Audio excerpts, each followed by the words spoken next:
There's one day in July in the Midwest where everything stops. You wake up to no birds singing, no wind blowing, no neighborhood kids outside because it's too hot.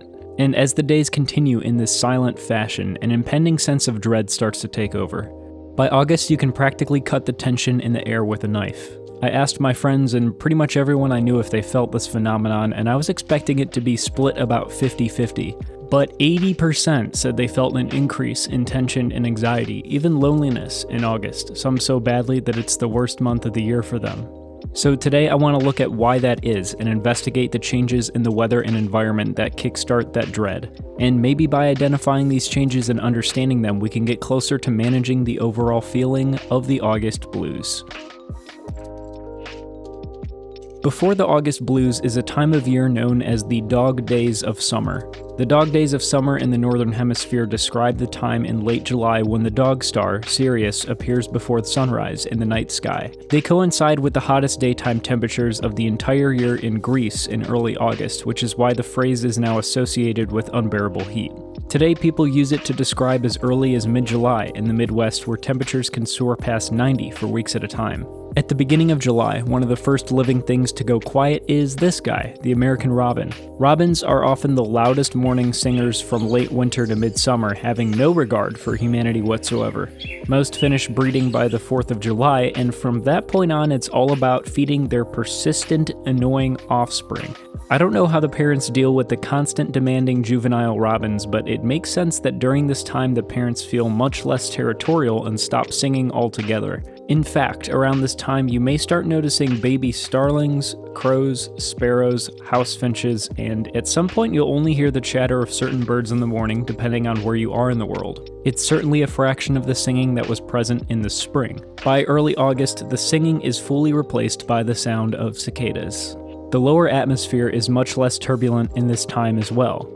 In the upper Midwest and southern Canada, it can still be quite stormy, but for the more southerly Midwest latitudes, the storm season is long gone.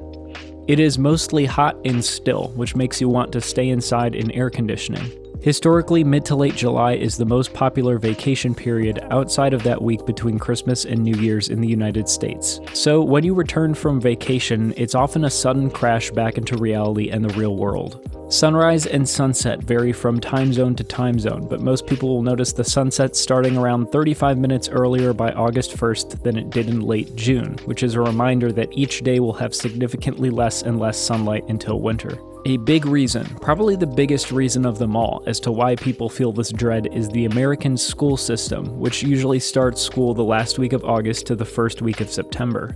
It seems to have less to do with whether you like school or not, and more to do with a combination of all the previous factors. If you hated school, the feeling of dread in August is obvious. All the days start to get quieter and shorter, the fun activities with friends start to dwindle, you have to do your summer reading, which you definitely didn't start yet even though there are 3 weeks left. You have to go back to school shopping and face those back-to-school commercials head on. It's a very annoying time period to exist. But even if you loved school, those days in August still drag on like nobody's business and can be tough to get through. If you don't go to school or did in the past, this still time of year can bring bouts of nostalgia that accentuate the passage of time and can instill a sense of panic. 8 months into the year is when a lot of people realize how much time has actually passed since the new year and realize that fall, the holidays, and winter aren't far at all. So now I want to talk about a couple things that have helped me get a grip on August as a whole. But just remember, I'm not a doctor, I'm not a psychiatrist, so anything that I say about mental health, take that as you will. First, if you're feeling nostalgic, I've found it helpful to give yourself a few hours to go through old photo albums, watch old videos, relive the memories that you're thinking about, and then move on. Although it sometimes feels great to live in the past for a period of time, you have to keep pushing forward, especially in the month of August. I found it very helpful to try to fill it with as much physical activity and getting outside and traveling as possible. Because even though the days are getting shorter, there's still just as much, if not more, potential for summer fun as there was in June and July. I found it very helpful to start waking up earlier than normal, and if you're somebody who goes to school, it has the added benefit of getting you ready for your sleep schedule to change once school starts. Sticking to a daily routine is not hard if you're somebody who has a day-to-day job, but I found it helpful to try to vary it a bit. Add something fun and unique that you didn't do in June or July to separate August as a different time. I felt that if you start building a routine around August and treating it like its own separate month, it feels so much less like a transition period, and those negative emotions that you feel aren't as strong in years to come. Thank you guys for watching this video. Subscribe for more. I got a lot of cool stuff on the way. Peace.